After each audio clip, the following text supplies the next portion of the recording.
Baxın, 5 uşaq deyirik, 4 uşaq deyirik. 4 uşaq 4 telefon deməkdir.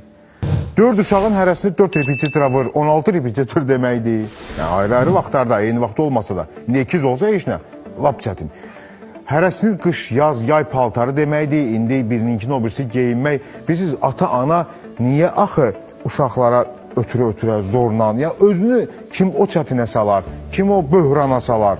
Ona görə də biz bugün uşaqların azalması düzdür. Ailə institutu bizdə bir qədər o səviyyədə deyil, boşanmaların sayı çoxdur və s. bu öz yerində. Amma uşaqlar da 3 uşaq dünyaya gətir, 4 uşaq. Bir otaqda gəl 3 uşaqla yaşa ya, 4 uşaqla yaşa. Demək sözdə asandır. Nə gözəldir, mehribansızlıq olur. Əla, mehribansızlığın mən vurğunuyam, amma bir otaqda yoxdur. Mehman, mən razı deyiləm. Yəni bir otaqda neynəsin? Bilirsən, aydındır, bir müddətə qədər bəli, çətin olacaq valideynə. Amma sonra o uşaqların hər biri savadlı olduqdan sonra, o uşaqların hər birinin əli çörəyə çatandan sonra Azərbaycanın özündə elə çox uzağa getmək lazım deyil. Bugün nə qədər dahi insanlar var, dahi insanlar olub, bugünə qədər də var ki, kasıbçılıqla böyüyüblər. 8 uşaq olublar ailədə, 15 uşaqlı ailədən çıxanlar da var ki, bu günlərin bütün nəsildə onların başına and içirlər. Yəni, mütləq şəkildə o uşaqlardan biri də olsa mütləq qabağa çıxır və yəni, toparlayır o ailəni və bir qanadının altına alır öz ailəsini. Vaxtilə çörək, bəli, əziz tamaşaçılar var. Yəni, zənnimcə İndi buna mı ümidli olub 4 uşaq eləyək? Buna mı ümidli olub bütün həyatımızı quraq? Bir tərəfdən deyirik, abortlarla mübarizə aparaq, bir tərəfdən deyirik, yox uşağı. Yuxarı bax, aşağı saqqal. 5 uşaqlı ailəyə qəhrəman ana verilir status və hər uşağa görə də Azərbaycanda... Məncə 3 olmalıdır. Bəli, pul verilir. Məncə 3 olmalıdır. 5 onsuz da əl çatmazdı. Yəni 5 əl çatmazdı. Mən fikirləşirəm ki 3 olur. Çünki əgər bugün uşağı mən bu qədər azalırsa... Qərarı mən qəbul edirəm ki, mənim övladım gəlsin. Düzdür, bu qərarı mən qəbul edirəm. Mən dövlətdən onun pulunu niyə istəməliyim? O uşağı mən saxlamalıyım. Başa düşdüm. Aydındır. Yəni axı zorla yox. Yəni, sən də insansan, sən də bir gün görməlisən. Ömrümü göyəskiyə çürdüm.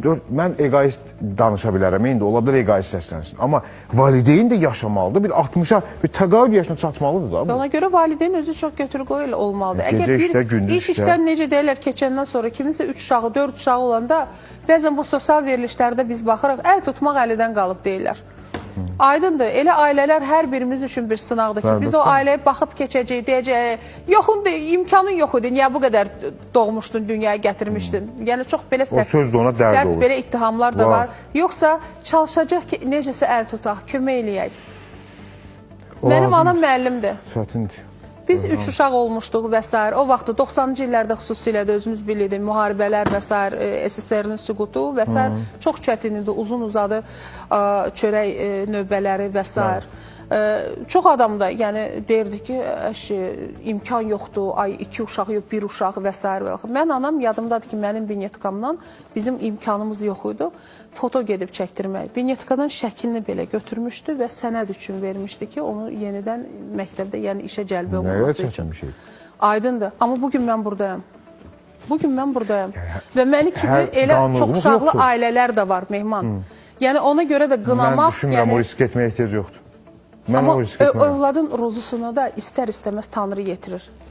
Bir çox halda Tanrı yetirir o uşağın ruzusunu. İnşallah, yetirəcək. Valideyn tənbəl olanda o uşaqları heç cür əyin başını belə çatdırma olmayacaq. Valideynlər tanıyıram, 2 işdə ata işləyir. 2 işdə. Niyə işləməlidir 2 işdə? İşləməlidir. Nə atan ana? Artıq o məsuliyyəti başa düşür. Həftədə 40 saat. Mənim övladlarım, 4 övladım var.